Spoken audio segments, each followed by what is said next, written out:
আমরা নিজে টাকা দিছি, নিজে সাইট দিছি। এই ডেভেলপমেন্টটা সাইটটা দুইটা বিল্ডিংয়ের সাইট হইছে। এটা প্রায় ডিসেম্বরও এটা শেষ হয়ে যাব। প্রায় 62-62টা গড়াইব। মেজরিটি গড়াইন, বেশি অংশ গড়াইন হইলা 3 বেডরুম হোমস, প্রায় 12টা সাইড রুম আছে।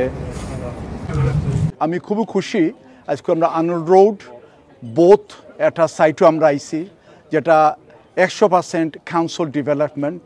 আমরা নিজে টাকা দিছি, নিজে সাইট দিছি। প্রায় 62-62টা গড়াইব।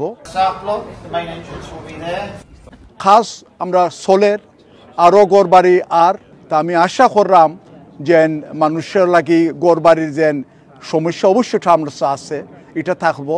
তো আমরা চেষ্টা করলাম তারা সাহায্য করার লাগে, হেল্প করার লাগে, সাপোর্ট করার লাগে। 62টা গড়ের মাঝে আপনার মেজরিটি গড়াইন, বেশি অংশ গড়াইন হইলা 3 বেডরুম হোমস, মিক্সড টেনার, বেশি অংশ বড় গড়াইন। প্লাস এই গড়াইনটোর মাঝে আপনার 6টা গড় হুইল চেয়ার অ্যাক্সেস। আমরা যারা মেডিকেল প্রায়োরিটি যারা তারা ইনশাল্লাহ এটা সাহায্য করব। সাইড রুমের গড়াইন আছে, প্রায় 12টা সাইড রুম আছে। আমি সাইড রুম একটা গড় আমি বাসাতে আছি।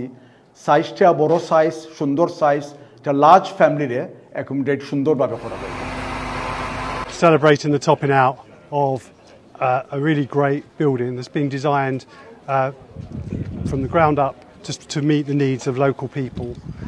It's a 100% affordable housing scheme, in fact 100% social rented housing scheme, and has been built to and designed to the very highest quality standards. I think you'll see when the scaffold comes down that the quality of architecture is fantastic. It's a really good example of how we can reuse existing buildings. So on this building before was a former daycare centre that had been in disuse for some time and has now been repurposed, meeting the really pressing need for much needed affordable housing.